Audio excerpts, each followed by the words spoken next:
Hi friends, துடி துடித்த சிறுமியின் உயிர் வழிவிடாத ரயில். அவசர காலத்தில் ஆம்புலன்ஸுக்கு நம்ம வழி விட்டுடுறோம். ஆனால் நம்மளுக்கே அவசரம், அதாவது மெடிக்கல் ரிலேட்டடாக எமர்ஜென்சினா நம்மளுக்கு ட்ரெயின் வழிவிட மாட்டேங்குது. தஞ்சை பக்கத்தில் ஒரு கிராமத்தில் இருக்க ஒரு சிறுமிக்கு உடம்பு முடியலை. ஸோ அவங்க ஹாஸ்பிட்டல் போகணும். ஹாஸ்பிட்டல் போகிறதுக்கு அந்த ட்ராக் ரயில்வே கேட்டை கிராஸ் பண்ணி தான் ஹாஸ்பிட்டல் போகணும். அப்படி ரயில்வே கேட்டை கிராஸ் பண்ணும் போது அந்த இடத்துல கேட்டு க்ளோஸ் ஆகிருக்கு. ஸோ அங்கே கேட் உமன், அதாவது அங்கே பணியாற்ற ஒரு பெண் கிட்ட சொல்கிறாங்க, கேட்டை திறங்க, எங்கள் பொண்ணுக்கு உடம்பு சரியில்லை, அங்கே கிராஸ் பண்ணிக்கிறோன்னு. அதுக்கு அந்த கேட் உமன் சொல்கிறாங்க, இல்லை அப்படி திறக்க முடியாதுங்க, எங்களுக்குன்னு ஒரு ரூல்ஸ் இருக்குது, என்னோட வேலையில் அப்படி எந்த விதமான ரூல்ஸும் கிடையாது, ஸோ வெயிட் பண்ணி தான் ஆகணும்னு இருக்காங்க. அதுக்கு அந்த பொண்ணோட சொந்தக்காரங்க சொல்கிறாங்க, சிறுமியோட சொந்தக்காரங்க, ஒரு உயிர் உங்கள் கண்ணுக்கு தெரியலையா அப்படின்னு கேட்க, அதுக்கு அங்கே பணியில் இருக்க அந்த பெண் சொல்கிறாங்க, கேட் உமன், அதாவது ஒரு உயிரை பார்த்துட்டா என்ன ட்ரெயினில் வர பல உயிர் என்னை நம்பியிருக்குங்க, நான் அப்படிலாம் திறக்க முடியாதுன்னு இருக்காங்க. ரெண்டு பேருக்கும் ஹீட் ஆஃப் த மூமெண்ட்டில் ஆர்குமெண்ட் ஹெவியாக போயிட்டுருக்கு. அந்த டைமில் பக்கத்தில் நிற்கிறவங்களாம், ஏமா கேட்டை தான் கொஞ்சம் துறையம்மான்னு கேட்க, அதுக்கு அவங்களும் என்னங்க பண்ண முடியும், எனக்கும் மனிதாபிமானம்லாம் இருக்குது, பட் ஆனால் கேட்டை திறக்கக்கூடாதுங்க, அதுக்குன்னு சில ரூல்ஸ் எல்லாம் இருக்குது. ஸோ அதனால் ஆப்போசிட்டில் என்னோட பைக் இருக்குது, ஸ்கூட்டர் இருக்குது, அந்த ஸ்கூட்டரில் இந்த பொண்ணை இங்கேருந்து தூக்கிட்டு போய் அந்த ஸ்கூட்டரில் வச்சு அங்கேருந்து நீங்கள் மருத்துவமனையை சென்றுட்டு வாங்க, மறுபடியும் வந்துட்டு ஸ்கூட்டியை விட்டுட்டு நீங்கள் உங்கள் வாகனத்தை எடுத்துகிட்டு போங்கன்னு சொல்லியிருக்காங்க. அது ஒரு வழியில் ஆமாப்பா அந்த பொண்ணு சொல்கிறதும் கரெக்ட் தான், நம்ம பொண்ணு அந்த ஸ்கூட்டியில் எடுத்துகிட்டு போயிடுவோன்னு சொல்லிட்டு அந்த பெண்மணியை தூக்கிட்டு போயிட்டு அந்த ஸ்கூட்டியில் உட்கார வச்சு அங்கேருந்து ஹாஸ்பிட்டல் போயிட்டாங்க. நீ ஏன்டா இதை பற்றியெல்லாம் பேசுகிற, நீ வாகனம் சார்ந்து தானே பேசுவோம், ட்ரெயினும் ஒரு வாகனம் தானுங்க. ஸோ அதுவும் இல்லாமல் ரொம்ப கிராமத்தில் இந்த பிரச்சனைகள் நடந்துட்டு தான் இருக்குது நீண்ட காலமாக. ஸோ அதனால தான் இந்த டாப்பிக்கை பற்றி பேசுகிறோம். இப்போ இந்த பிரச்சனை பார்த்தீங்கன்னா கிராமத்தில் இருக்க இளைஞர்களாகட்டும் சரி, இல்லை பெண்களாகட்டும் சரி, அவங்க ஊர்லேருந்து வெளியே வரும்போது ஆஃபீஸ்க்கோ காலேஜுக்கோ ஸ்கூலுக்கோ எங்கே போனாலும் இந்த ரயில்வே ட்ராக் கிராசிங்கில் அவங்களுக்கு இஷ்யூவாக தான் இருக்கும். அதாவது பார்த்தீங்கன்னா நேரத்துக்கு அவங்க வேலைகளை போக முடியாது. ஸோ இந்த நடுவில் ட்ராக்குன்னு ஒன்று இருக்கும், அந்த ட்ராக்கு ஒரு சப்வேவோ ஃப்ளைஓவரோ இருக்காது. ஸோ அவங்களால நிறைய பிரச்சனைகளை சந்திச்சிருப்பாங்க. இப்போ இந்த பிரச்சனையில் கூட பார்த்தீங்கன்னா, அதாவது கேட் உமன் சொல்கிறாங்க, பக்கத்தில் இருக்க ஸ்டேஷனை ட்ரெயின் தாண்டிடுச்சு, இன்னும் கொஞ்சம் நேரத்தில் வந்துடும், ஸோ என்னோட ரூல்ஸ் படி கேட்டெல்லாம் திறக்க முடியாதுங்கன்ட்டு. அதுக்கு சுற்றியில் இருக்க மக்கள் சொல்கிறாங்க, ஏமா ட்ரெயின் வரதுக்கு எப்போவுமே லேட்டு தானமா ஆகுன்ட்டு, ட்ரெயினோட நேரத்தை யாராலையும் கணிக்க முடியாது, அந்த ஸ்டேஷன் உமன் மட்டும்தான், அவங்களுக்கு மட்டும்தான் அந்த சிக்னல்ஸ் வரும். ஏன்னு பார்த்தீங்கன்னா ட்ரெயின் ஒரு சில நேரத்தில் சிக்னலில் அங்கங்கே நிறுத்தியிருக்கலாம், அதுக்கப்புறம் வந்திருக்கலாம். இப்போ இவங்களோட ரூல்ஸ்னால் என்னென்னு ஃபஸ்ட்டு பார்த்துடலாம். இவங்களுக்கு தகவல்கள் எப்படி வருது, அதாவது இந்த கேட் உமனுக்கு பார்த்தீங்கன்னா ஸ்டேஷன்லேருந்து, அதாவது அவங்களுக்கு நிறைய சிஸ்டமேட்டிக்காக இஷ்யூ இருக்குன்னு சொல்கிறாங்க.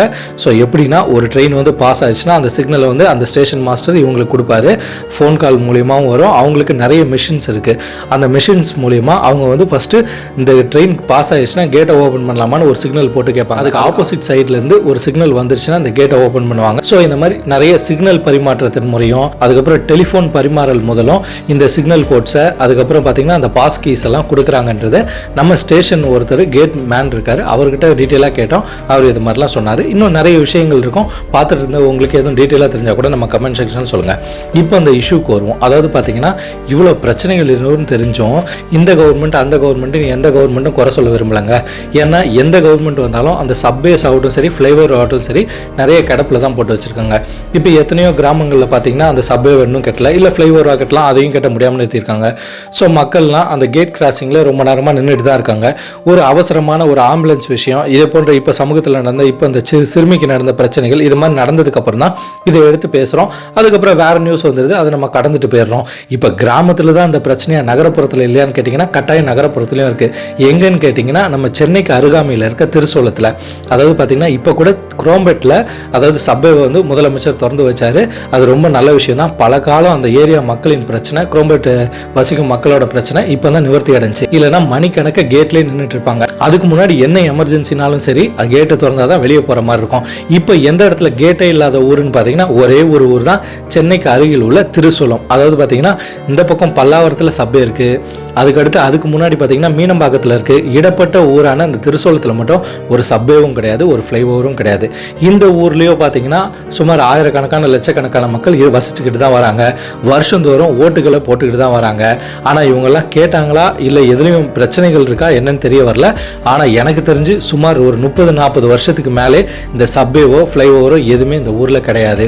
இன்றைய 2026லையும் ஒரு சப்வேக்கு உண்டான அப்டேட்டுகள் கூட ஒரு செய்தி சேனல்களோ எதுலேயும் நம்ம பார்த்து தெரிஞ்சுக்க முடியல. இந்த ஊரில் பார்த்தீங்கன்னா ஒரு எமர்ஜென்சி வந்துட்டால் கூட பல்லாவரம் வழியாக தான் அவங்க சென்றாகணும், அப்படி இல்லைன்னா மடிப்பாக்கம் வழியாகவும் இல்லை இல்லை கீழ்கட்டில் வழியாகவும் அந்த பக்கம் இருக்க ஹாஸ்பிட்டலில் தான் இவங்க செக் செய்து ஆகணும். ஏன் திருசோளத்தில் சப்வேவோ ஃப்ளைஓவரோ கெட்டப்படலைன்னு இன்னும் புரிய வரல. இந்த ஊர்லேருந்து எத்தனையோ பேர் வேலைக்கு போயிட்டு இருக்காங்க. ஏன் டாக்டர்ஸ் ஆகவும் சரி, காவல்துறையினர் ஆகட்டும் சரி, நிறைய அட்வொகேட்ஸ் ஆகட்டும் சரி, எல்லாருமே இந்த ஊரில் வசிச்சுட்டு வேலைக்கு போயிட்டு தான் வராங்க. ஆனால் ஏன் இந்த இடத்துல இன்னுமே சப்வேவோ ஃப்ளைஓவரோ கெட்டப்படல? அது மட்டும் இல்லைங்க, ஏர்போர்ட்டுக்கு அருகில் இருக்க ஊர் தான்.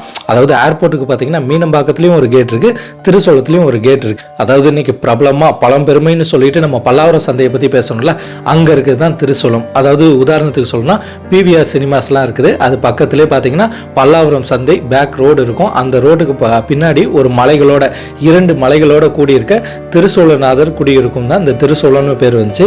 ஸோ இப்படி நல்ல பிரசித்தி பெற்ற ஊரான திருசோளம் ஏன் இன்னும் டெவலப் ஆகாமலே இருக்கு? இப்போ மெடிக்கல் எமர்ஜென்சி வந்துருச்சு, அந்த ஊரில் வசிக்கிறவங்க எப்படி அந்த கேட்டை கிராஸ் பண்ணி போவாங்க? ஏன்னா அங்கே தான் சப்வேவோ ஃப்ளைஓவரோ கிடையாது இல்லையா? இப்போ நீங்கள் கேட்கலாம், ட்ரெயின் டைமிங்கில் தெரிஞ்சு வச்சுட்டு அதுக்கேற்ற மாதிரி அந்த கேட்டில் போய் நில்லுங்கப்பா, அந்த கேட் ஓப்பன் ஆனதும் உங்களோட அன்றாட வேலைகளை பார்க்கலான்ட்டு. இப்போ ட்ரெயின் டைமிங்கில் வந்து நம்ம சொல்ல முடியாது, ஏன்னா நிறைய சிக்னல்ஸ் இருக்கும். அந்த சிக்னல் பாசிங்கில் ட்ரெயின் ஸ்டாப் ஆகிருக்கும். அதுக்கப்புறம் அந்த ட்ரெயினுக்கு வந்து சிக்னல் வந்ததுக்கப்புறம் இந்த ட்ராக்கை கிராஸ் செய்யும். ஸோ எப்போ கேட்டை திறப்பாங்க திறக்க மாட்டாங்கன்னு ரெகுலரான ஒரு டைமிங் கிடையாது. ஸோ கரெக்டான கேட் டைமிங்கை நம்ம ஃபாலோ பண்ண முடியாது.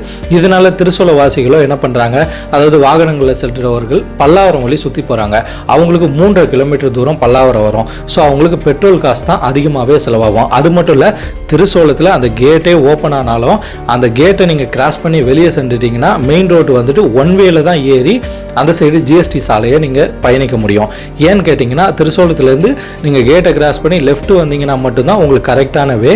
ரைட்டில் எடுத்திங்கன்னா ஒன் வே தான். இப்போ இதுக்கு முன்னாடி கட்டப்பட்ட அந்த மீனம்பாக்கம் திருசோளம் பல்லாவரம் ஃப்ளைஓவரில் கொஞ்சம் நடுவில் கேப் விட்டு கட்டியிருந்தாங்கன்னா இவங்க ட்ராக்கை கிராஸ் பண்ணோன்னே ஸ்ட்ரைட்டாக போயிட்டு கிராஸ் பண்ணிவிட்டு ரைட் எடுத்துகிட்டு ஜிஎஸ்டி சாலையில் பயணிச்சிருப்பாங்க. இல்லை பல்லாவரம் ஃப்ளைஓவர் மேலேயே இந்த பக்கம் ஒரு ஃப்ளைஓவரை இறக்கியிருந்தாங்கன்னா இந்த மக்களுக்கு உபயோகரமாக இருந்திருக்கும். இப்போ இந்த மக்களுக்கு ஃப்ளைஓவரும் கிடையாது, சப்வேவும் கிடையாது. பல காலமாக பல்லாவரம் வழியோ இல்லை அந்த சைடு பார்த்தீங்கன்னா மடிப்பாக்கமோ கீழ்கட்டில் வழியாக தான் இவங்களோட பயணம் தொடருது. அப்படி இல்லைன்னா கேட்டில் வெயிட் பண்ணிட்டு ஒன் வேல செல்றதும் இல்லை கரெக்டான ரோட்டில் செல்றதும் தான் இவங்க பயணத்தை மேற்கொண்டுட்டு வராங்க. இதனால ஏகப்பட்ட ஆக்சிடென்ட்டும் நடந்துச்சு. எப்படின்னு கேட்டால், அதாவது ட்ராக் 2 சைடும் அடைச்சிருவாங்க. அப்போ நடுவில் ஒரு சின்ன கேப் இருக்கும், வாகனங்கள் தான் வெயிட் பண்ணிட்டு இருப்பாங்க. அப்போ வந்து வாகனம் போகிறதுக்காக, அதாவது 2 வீலர் போகிறதுக்காக ஒரு சின்ன கேப் இருக்கும். அதில் வந்து மக்கள்லாம் என்ன பண்ணுவாங்க, அவங்க 2 வீலர் எடுத்துகிட்டு போவாங்க. அப்போ ட்ரெயினும் வந்துட்டு இருக்கும்போது அதன் வழியாக நிறைய பேர் இறந்தாங்க. அதுக்கப்புறம் பார்த்தீங்கன்னா மக்கள்லாம் அதை கிராஸ் பண்ணிட்டு இருப்பாங்க. ஏன்னா நடைபாதை கூட இடம் கிடையாது, சப்வேவும் கிடையாது, ஃப்ளைஓவரும் கிடையாது. ஸோ மக்கள்லாம் ட்ராக் வழி தான் நடந்து செல்லணும். அப்போ என்ன பண்ணுவாங்க, அவசரமாக போகும்போது ட்ரெயினில் அடிபட்டு இறந்த மக்களின் எண்ணிக்கை அதிகம். இதெல்லாம் பார்த்து அரசாங்கம் கூடிய சீக்கிரத்தில் சப்வேவோ ஃப்ளைஓவரோ அமைச்சிருச்சுன்னா ரொம்பவே சந்தோஷப்படுவாங்க. அந்த மக்கள் உண்மையாகவே ரொம்பவே பாராட்டுவாங்க. ஏன்னு பார்த்தீங்கன்னா இத்தனை வருஷம் சப்வேவோ ஃப்ளைஓவரோ கிடையாது. அப்படி ஒரு அரசாங்கம் அந்த சப்வேவோ ஃப்ளைஓவரோ அமைச்சு கொடுத்துச்சுன்னா மக்கள் மிக மகிழ்ச்சி ஆவாங்க. அந்த அமைச்சு கொடுத்த அரசாங்கத்துக்கு கூட ஓட்டுகள் கூட அதிகம் போடுவாங்க.